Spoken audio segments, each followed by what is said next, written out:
El cicle aquest de conferències a mi em sembla que és molt adient perquè ens permetrà reflexionar d'on sorgeix un personatge tan important en aquest segle XX, que és Salvador Dalí, d'on treu tota la seva coneixença i d'on es forma. I realment on rep tot el seu coneixement és aquí a Figueres i sobretot amb els personatges que el rodegen. De fet, Dalí neix el 1904 i al llarg de la seva infantesa a Figueres es formulen tota una sèrie d'esdeveniments molt importants. Per una banda, l'Empordà, es crea el mite de l'Empordà, que tindrà tota una simbologia que el poeta Maragall li donarà veu, li donarà verb, en el motiu de la Festa de la Bellesa del 1906, on defineix l'Empordà com la pubilla del Pirineu i el mar capçal de la pàtria, mirall de Catalunya, terra de llibertat. 2 anys més tard, Joan Maragall farà la lletra de la sardana de l'Empordà amb música de l'Enric Morera, on jugarà amb el motiu de la plana, del mar, del paisatge, de la muntanya. Hi ha altres elements molt importants en aquests moments. Un seria el monument d'en Narcís Monturiol, obra de l'Enric Casanovas. De fet, quan es funda el monument de Narcís Monturiol, obra de l'Enric Casanovas, el 1911 es crea tot un consell per poder tirar endavant aquest monument. Això és un trajecte molt llarg fins que s'aconsegueix realitzar aquesta obra. I en aquest procés tan llarg hi ha uns personatges que tenen un paper cabdal. Entre ells serien el polític en Josep Puig Pujades, en Joaquim Cusí, o bé el mateix pare del notari Dalí, Salvador Dalí Cusí, que tenen un paper fonamental donant ajuda i donant sostén en aquest monument. De fet, Dalí és testimoni de tots aquests esdeveniments de la ciutat. Per l'altra banda, també s'urbanitza el que és la zona del Parc Bosc. Es crea tota la zona de la Rambla. Es vol que Figueres sigui la ciutat de l'art cívic. I el fet del monument a Narcís Monturiol de l'Enric Casanovas, que aquí tenim una fotografia que s'inaugura el 2 de maig de 1918, Salvador Dalí escriu en el seu dietari de jovenesa: «Estic dibuixant el carbó, tinc aus de nit. Les figures són producte de la forta emoció que em produïa el monument d'en Casanovas, un crepuscle molt impressionista i algunes composicions més». És a dir, que tots aquells esdeveniments que estan sorgint a l'exterior a Dalí l'influeixen moltíssim. De fet, Dalí, i ho explica ell també en el seu diari de joventut, manté converses amb en Ricard Giralt Casadesús, mantenen reflexions sobre el que ha de ser aquesta nova ciutat. I, de fet, el mateix Ricard Giralt Casadesús, el 1917, en un article, defineix el que ha de ser aquesta Rambla figuerenca, que és la que marca la ciutat i que encara avui dia té una importància molt rellevant. I diu: «L'or i l'argent del cel li fan de sostre. En terra els cors dels ciutadans van sembrant un dia darrere un altre dia la visió d'una ciutat nova, la ciutat de l'art, la visió de la ciutat que té somnis, il·lusions i esperances per a realitzar». Clar, tota aquesta ciutat que es va construint lentament, en aquest Dalí ell ho observa amb uns ulls. De fet, hi ha uns personatges importantíssims que el rodegen en aquells moments. Un d'aquests serà en Juan Núñez. Núñez el té de professor primer a l'Acadèmia de Belles Arts, el 1915, i llavors a l'Institut fins al 1921. I aquest personatge serà molt important. En primer lloc, Núñez, quan arriba aquí a Figueres, es troba amb un gran tresor no sospitat per ell. I és tota una col·lecció de pintura exquisita que, de fet, es forma dins el que era l'aula de dibuix, que inicialment era l'Escola Menor de Belles Arts d'aquí a Figueres. I aquí, per exemple, entren dipòsits al Museu del Prado. Hi ha obres excel·lents de pintors barrocs, de Zurbarán, de l'Escola de Murillo, etc. A part, també, tota una sèrie de prohoms figuerencs fan donacions en aquest museu. El mateix Joan Tutau, hi ha obres d'en Martí Alsina, de Lluís Rigal. En aquells moments Martí Alsina i Lluís Rigal eren els pioners de la pintura al plein air, a l'exterior, seguint les petges de Corot i de l'Escola de Barbizon francesa. És a dir, que les grans novetats es trobaven en aquella aula de dibuix. El personatge de Núñez, quan arriba aquí, és un home molt ben format, té un gran domini de la tècnica, té premis de gravat, ha estat viatjant arreu, a París, a Roma. A París també observo que és la pintura al plein air i ell en té una clara influència. Aquesta influència la veurem quan agafa els seus alumnes i els treu a l'exterior a pintar pels voltants de Vilabertran.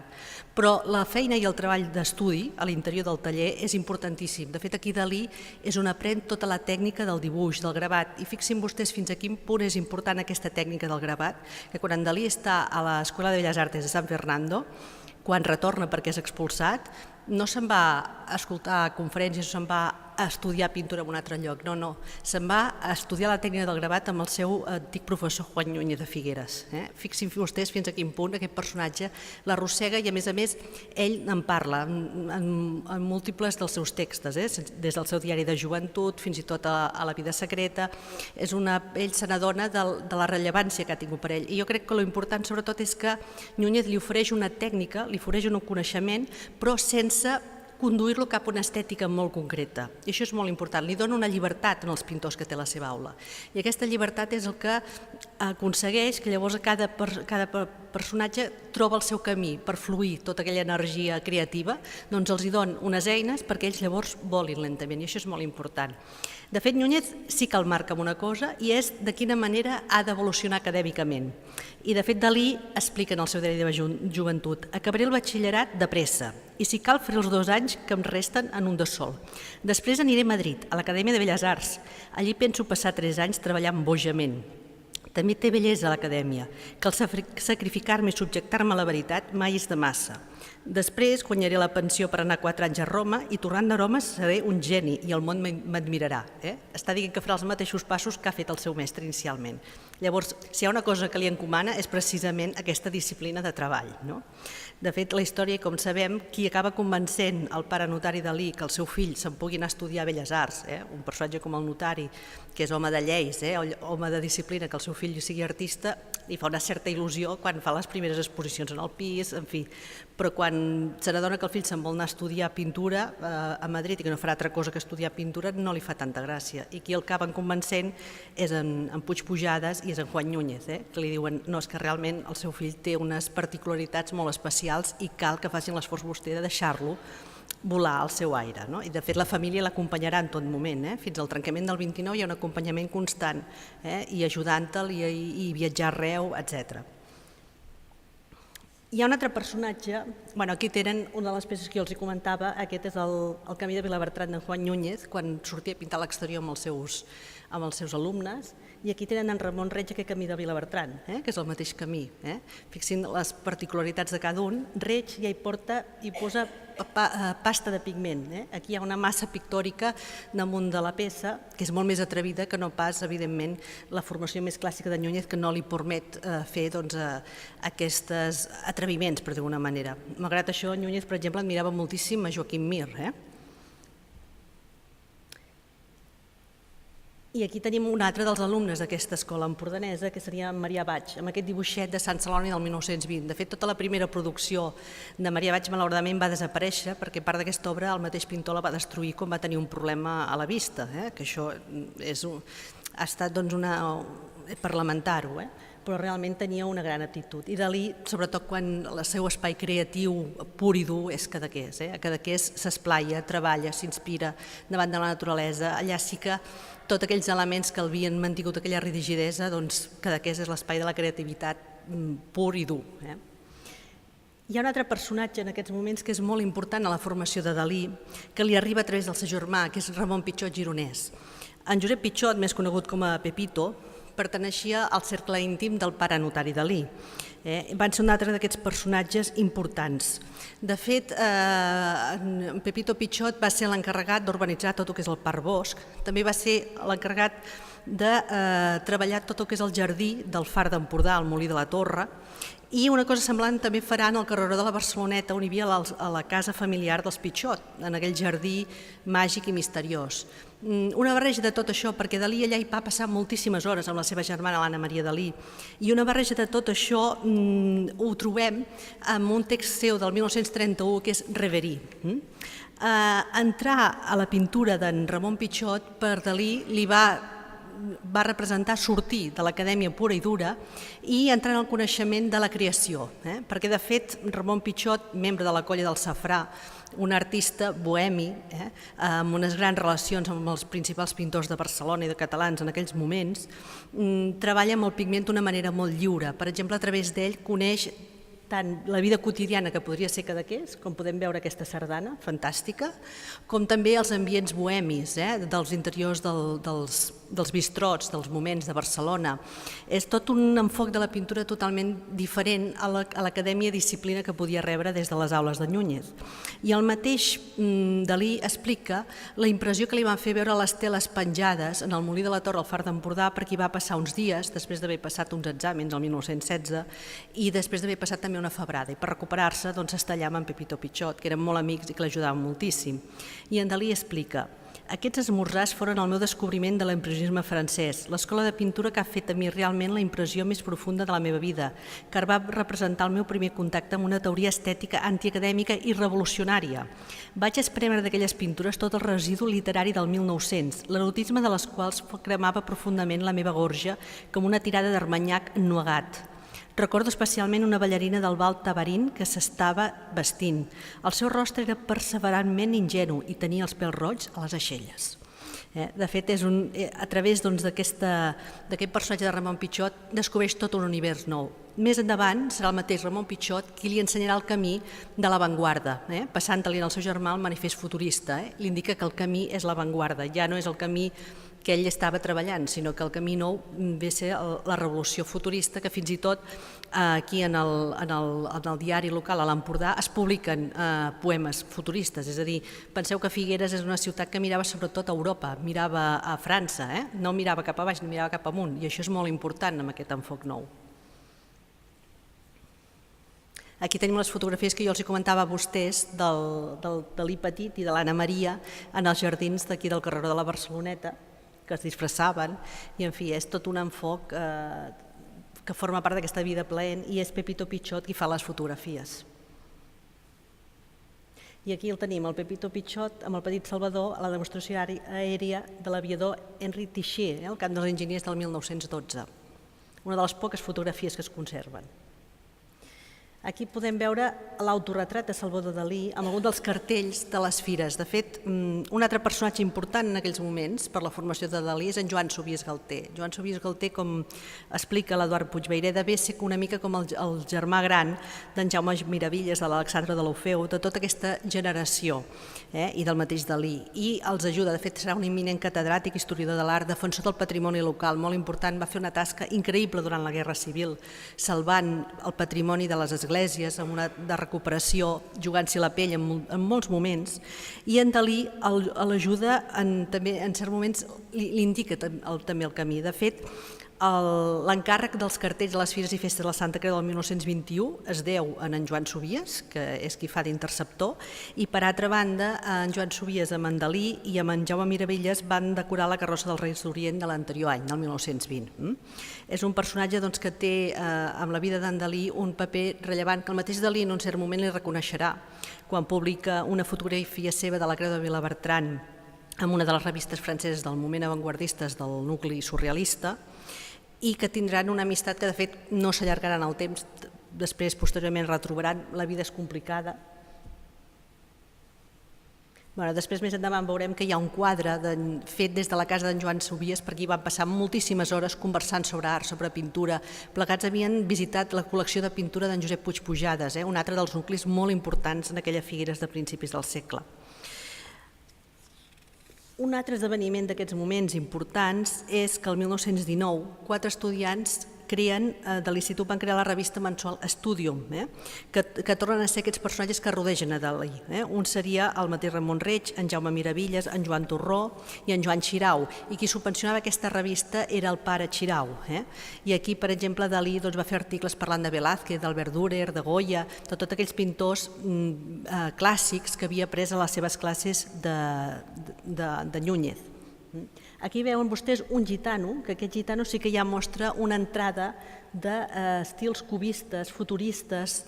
De fet, tota aquesta influència que jo els deia a vostès, o sigui, el primer inici és l'impressionisme pur i dur, però després hi ha un canvi estètic important que es deu sobretot a que ell rep les revistes de Valori Plastici, coneix la pintura d'Ocefan, d'en Genaret, de Le Corbusier, etc., o d'en Carlo Carrà, de Quirico. És tota una sèrie d'autors que li obren tot un camí nou, avantguardista, i que ell és un moment de tasts estètics, contínuament està provant noves estètiques per veure cap on anar. Aquesta obra de les Fires de Santa Creu, si vostès s'hi fixen, aquests dos personatges que estan d'esquenes, una senyora que porta barret i un senyor que porta barret amb americana negra, vindria a ser un homenatge a en Pepito Pichot i a la seva muller. De fet, feia poc que ells havien mort i una mena d'homenatjar-los i de donar-li les gràcies en aquest acompanyament que li havien fet al llarg de la seva infància és representant-los. De fet, ells sempre anaven molt ben arreglats per Figueres. Després veuen vostès tres noies juntes. Aquestes noies és la mateixa germana d'en Dalí, l'Anna Maria, i anava acompanyada de la Carme Roget i de la Dolors Carrer, que són uns personatges també que eren les nenes de Figueres. De fet, hi ha unes cartes que Dalí festeja durant aquesta temporada amb la Carme Roget i hi ha una correspondència que encara es conserva i forma part d'aquesta joventut i adolescència. I finalment, a mà esquerra també veuran uns nens vestits amb el color de la Unió Esportiva de Figueres, i és en Jaume Miravilles i en Joan Maria Torres. És una identificació que va fer el mateix Josep Playà en un article del Moment. Aquí tenen també, per una banda, l'escut de l'associació del senyor Pancraci del 1920, que forma part també d'aquest Dalí revolucionari. De fet, el Dalí revolucionari, que ell es vol saltar la norma, etc., neix aquí a Figueres. I neix, i una mica com ho veiem. De fet, hi ha en un text d'en Jaume Miravilles explica quin ambient es vivia quan estudiaven el batxillerat a l'institut. Aquesta fotografia que tenen aquí baix es veu la Dolors Correr, a persona identificada, en Jaume Miravilles, i a darrere en Joan Maria Torres. De fet, un curs més endavant anaven Ramon Reig i l'Alexandre Deulofeu, tota una generació que marcarà el futur de la Figueres del segle XX. I Miravilles explica: quan estudiàvem el batxillerat a Figueres, Gaudí era un dels nostres herois i el seu nom apareix sovint a les pàgines dels nostres escrits. Fou la nostra època romàntica de republicans federals i els nostres ídols en Abdó Terrades, Monturiol, l'inventor del submarí nascut a Figueres, i Pi Maragall. Gabriel Alomara, gran poeta mallorquí, era el nostre mestre de literatura de l'institut. És a dir, tots uns referents importantíssims. I Gaudí, fixin, posteriorment, a través de Francesc Pujols, Dalí seguirà admirant i estudiant l'obra de Gaudí, però aquí veiem un element molt important, i és que el personatge Gaudí ja era present dins les aules de batxillerat d'aquí a l'Institut Ramon Muntaner. Jo crec que això és una dada molt important, perquè sempre devíem la coneixença i l'admiració de l'arquitectura modernista a través de Francesc Pujols, però ens adonem que hi havia un referent que ja es trobava a Figueres.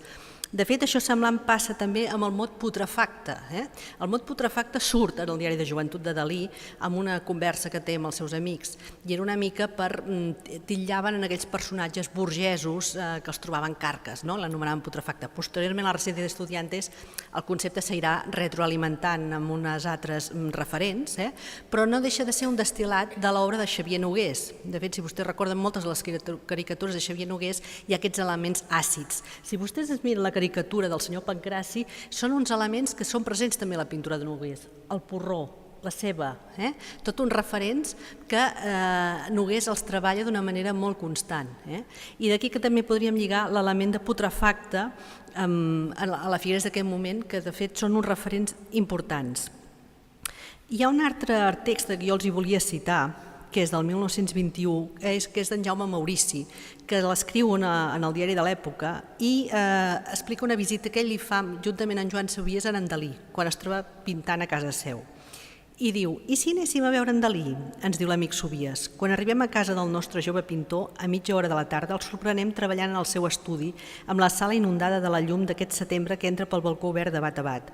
Estava treballant amb un trem quan s'és alçat per a rebre'ns amb la cavallera una mica en desordre, aquesta cavallera d'en Dalí, que és l'única nota insurgent dels nostres carrers.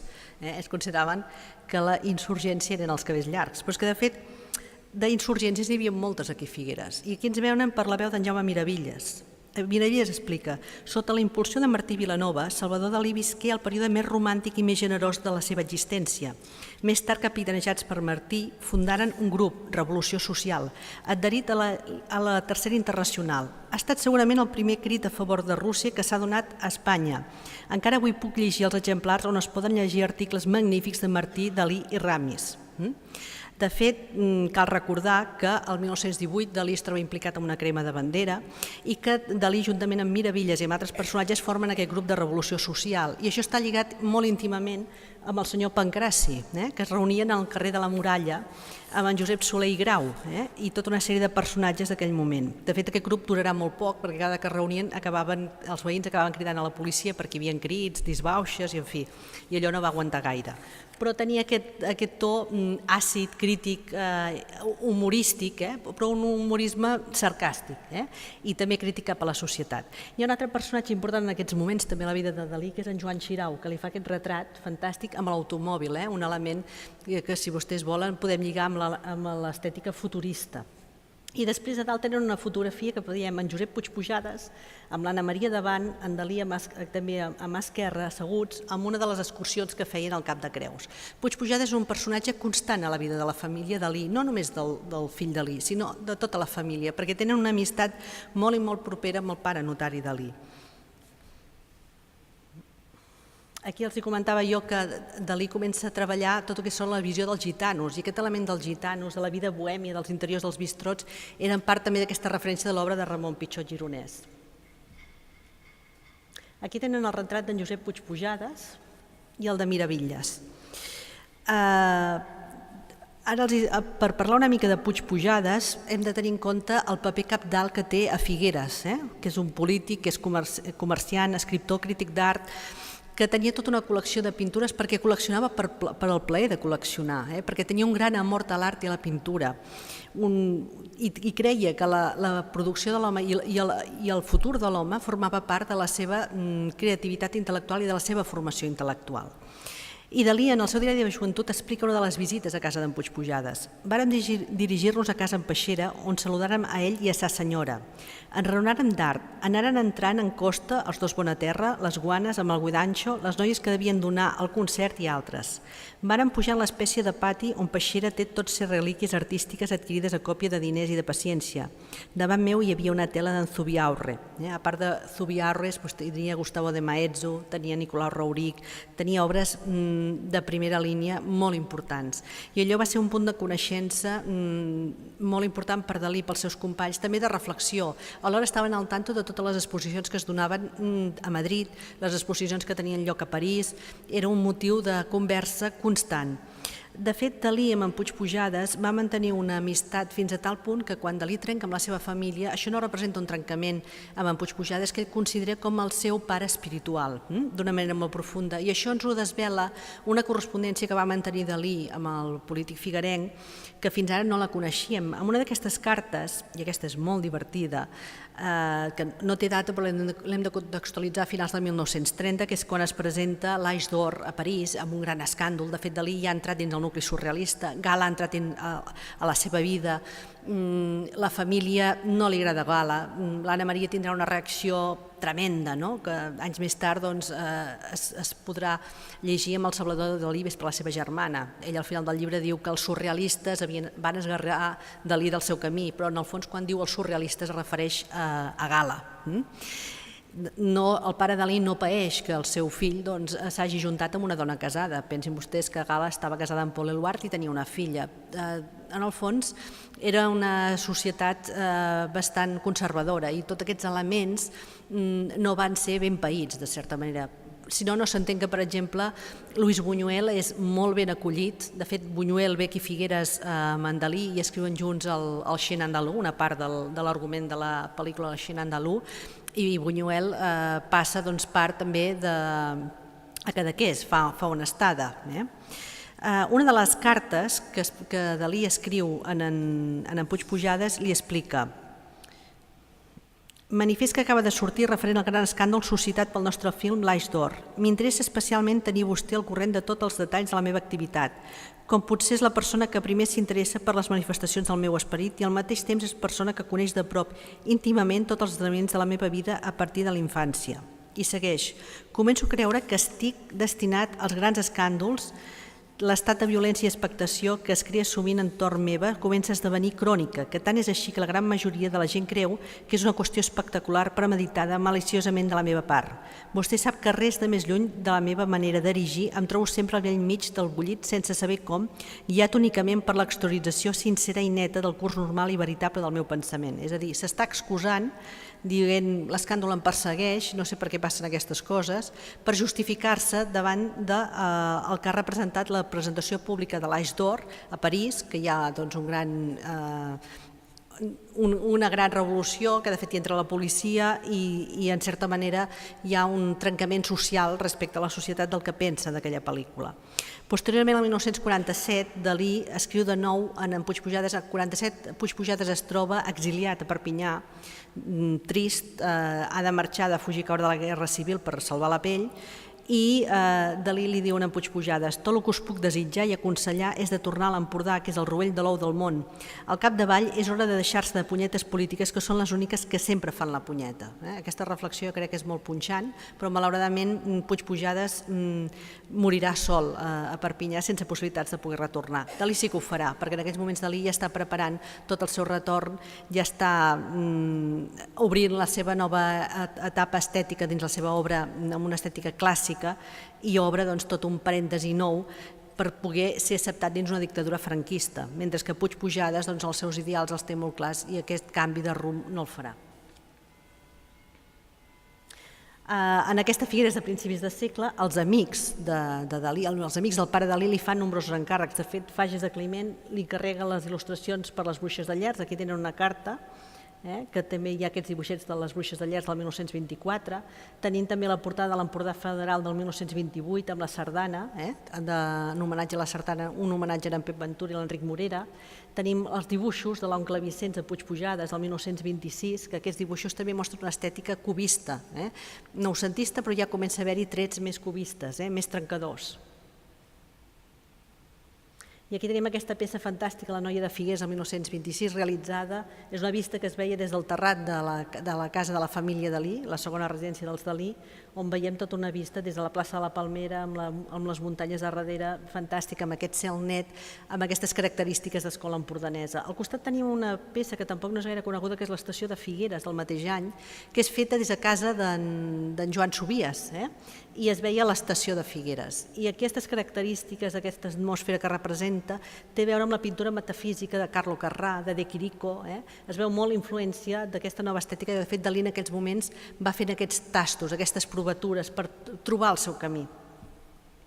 Aquí tenim un retrat d'en Pep Ventura, del 1927, que de fet ens el representa ja amb un toc més putrefacte, per dir-ho d'una manera. Pensi que en aquells moments Dalí està escalfant motors per escriure el seu manifest groc, que el manifest groc representa, en certa manera, una topada molt forta cap a l'art noucentista, cap als valors d'una societat burgesa, catalana, i ataca, per exemple, un dels símbols que és la sardana que havia sigut el seu referent durant la seva infantesa en l'any 28 dins aquesta revolució, en què ell al final acabarà desembocant amb el que és l'estètica que avui coneixem com el surrealisme, onirisme. Un dels elements que ataca com a cultura burgesa seria la sardana. I aquí tenim un altre retrat d'en Puigpujades, també aproximadament del 1925. De fet, de Puigpujades realitzarà 3 retrats, se'n coneixen, un que seria aquest, que és del Museu de Mataró, un altre que és el que hem vist anteriorment, i després encara existeix un altre dibuix del mateix moment amb una col·lecció particular. El que és molt curiós d'aquest dibuix és que estava dedicat a Puigpujades amb lletra i puny de Salvador Dalí, i que aquesta dedicatòria es va esborrar segurament durant la Guerra Civil per evitar problemes majors.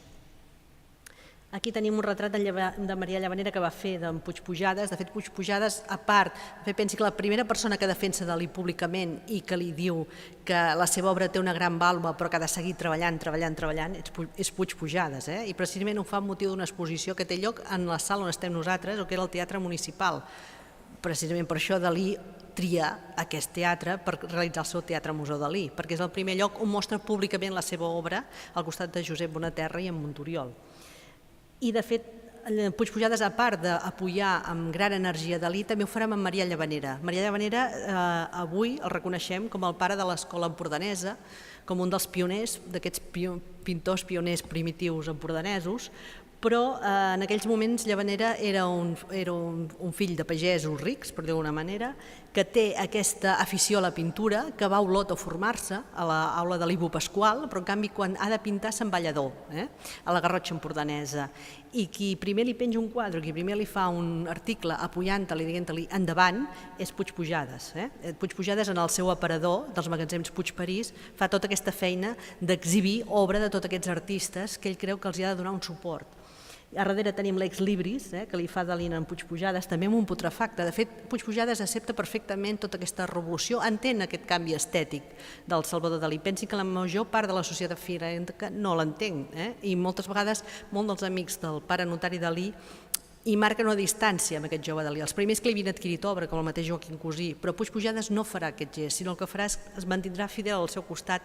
I Dalí, en aquests moments claus, com en el moment, per exemple, que fan la pel·lícula de l'Aix d'Or i que publica La Femme Fatale, intenta saber quina opinió en té el que considera el seu pare espiritual i a més sap que Puig Pujades parlarà amb el seu pare.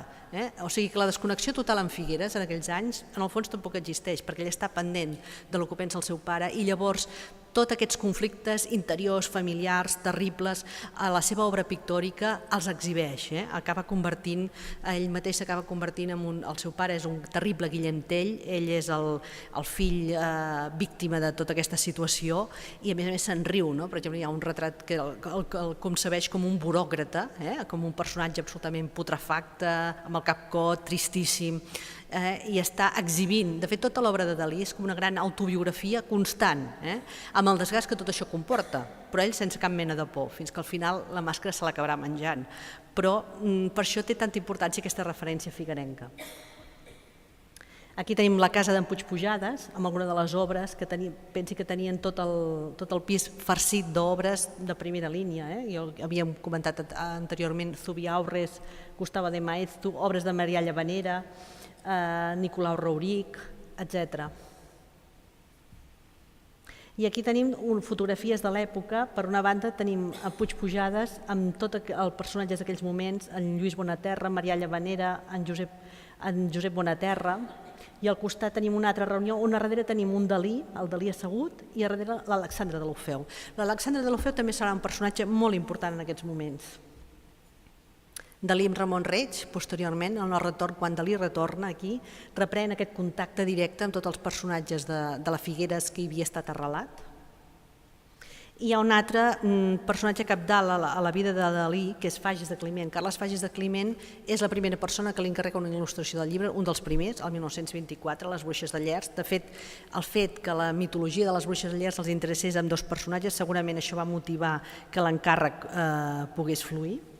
I per altra banda, quan Dalí fa aquest pas més cap a una estètica surrealista, Fages de Climent això no ho acceptarà tant. Per exemple, elogirà una crítica, una dàlia que dibuixa en Ramon Reig, perquè hi ha un element tècnic molt important de preciosisme, d'una característica miniaturista pròpia de l'escola flamenca, però en canvi les primeres obres oníriques de Dalí, per exemple, La mel és més dolça que la sang, aquesta peça l'exhibirà aquí a Figueres, el 1928, amb una exposició d'àmbit comarcal molt important, doncs aquest canvi estètic Fages no l'acceptarà o bé no l'entendrà. Però posteriorment hi ha un retrobament, quan Dalí retorna, hi ha un retrobament amb en Fages de Climent i plegats mantindran tota una sèrie de confluències importants que els portaran, per exemple, a crear la mitologia del sabater d'Ordis, s'alimentaran de tota una sèrie d'elements mitològics que són comuns, que ells han viscut, des de Narcís Monturiol, etc. I hi ha una complaença estètica que plegats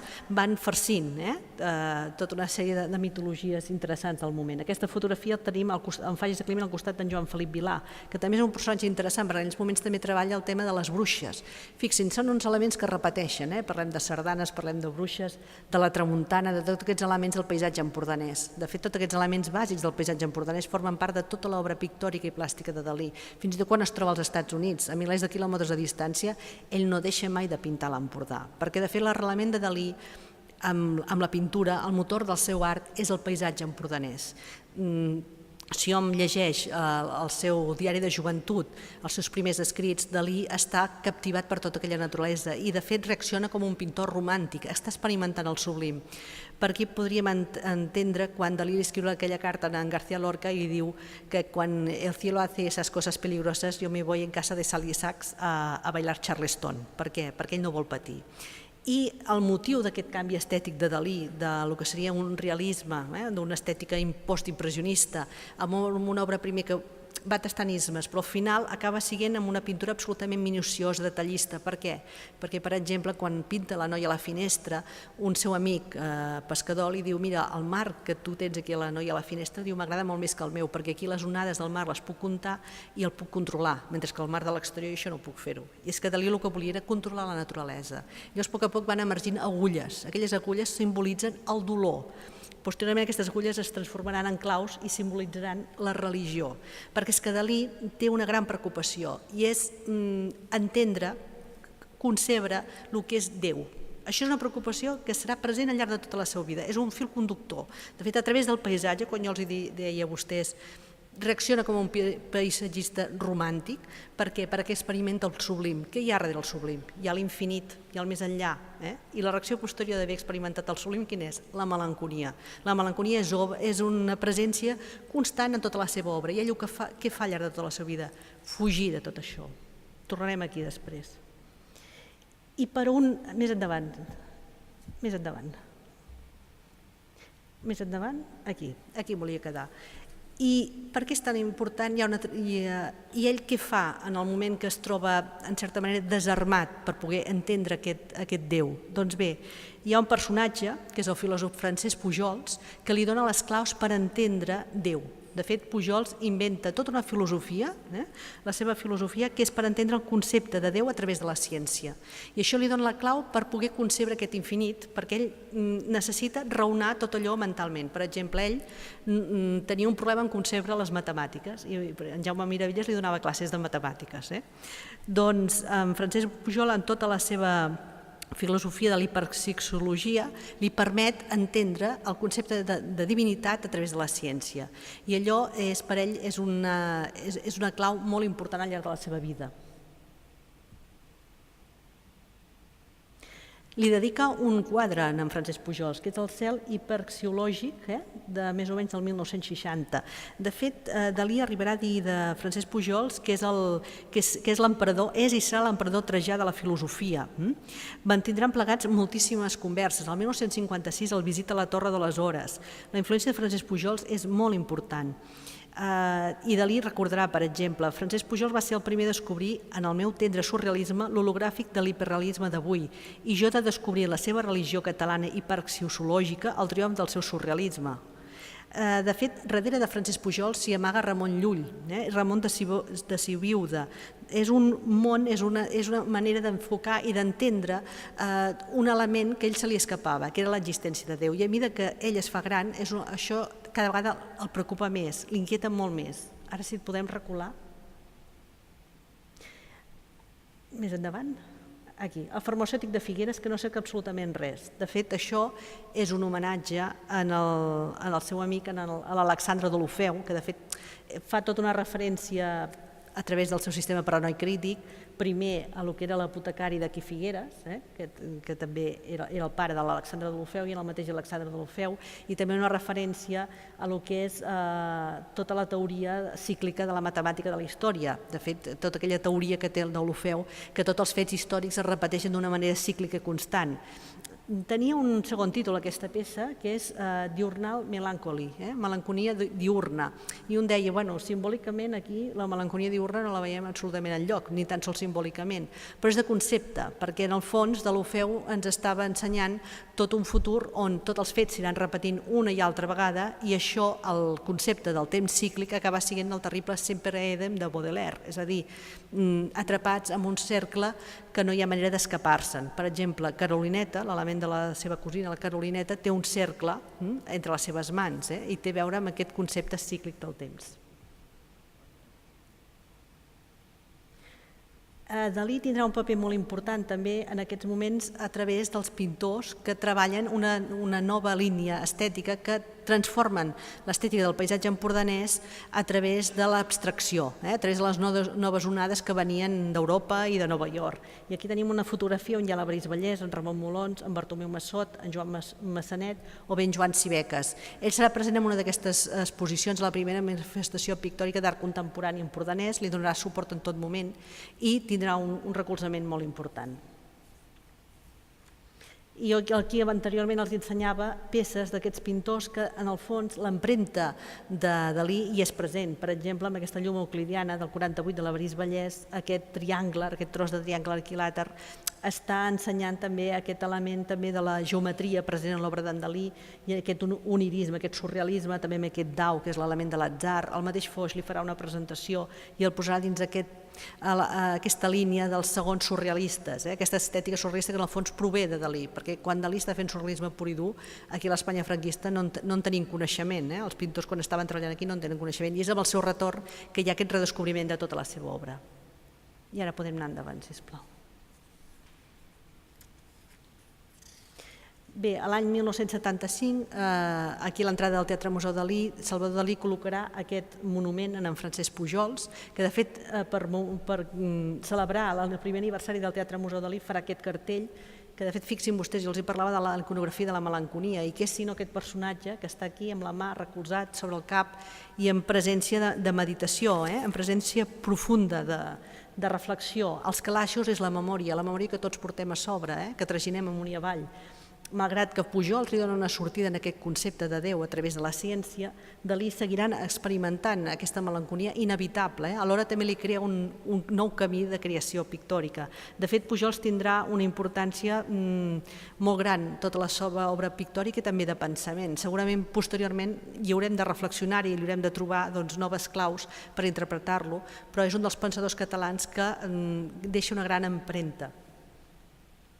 Aquí tenim Dalí a l'interior del taller estudi de l'Avarís Vallès, amb en Meli a darrere i en Joan Felip Vilà. És aquest recolzament que jo els comentava a vostès de Dalí en aquests pintors de segona generació empordanesos, molt important. Aquí tenim Dalí amb en Bartomeu Massot i en Fages de Climent i l'Avarís Vallès també. I llavors, en els anys 70, quan Dalí està concebint el que és el Teatre Museu Dalí, i Dalí té clar que acabarà els seus dies a Figueres, amb l'Antoni Pichot comencen a tornar a passar pels llocs que van ser vitals al llarg de la seva vida. Un d'aquests llocs serà el Far d'Empordà, a veure el Molí de la Torre, on hi havia passat la part de la seva adolescència, i l'altre espai serà precisament la segona residència d'aquí, la casa dels Dalí, com viurà tota la seva adolescència i part de la seva infantesa, i des d'aquest terrat on havia pintat feia molts anys aquella noia de Figueres que havíem vist anteriorment. Jo els deia de nou que la memòria en la vida de Dalí és molt important i aquest concepte de memòria també té a veure amb la ciència i amb la filosofia de Francesc Pujols. Aquí tenim una fotografia a l'interior d'aquí, precisament a la sala on ens trobem nosaltres ara, observant aquest teló de fons. Dalí tenia totalment consciència que estava creant la seva gran obra d'art, el seu gran llegat de l'art que l'oferia a la posterioritat i realment no es va equivocar. I volia acabar amb aquesta frase que hi ha al monument de Francesc Pujols, que de fet es va col·locar la placa el 1982, quan es commemora el centenari de Francesc Pujols, que és el pensament català rebrota sempre i sobreviu als seus il·lusos enterradors. Una reflexió en aquests dies molt adient i que en el fons ens adonem que el Dalí català té una importància, una rellevància molt més gran del que ens podíem imaginar i que les seves arrels són sobretot a Figueres i a Cadaqués. Moltes gràcies.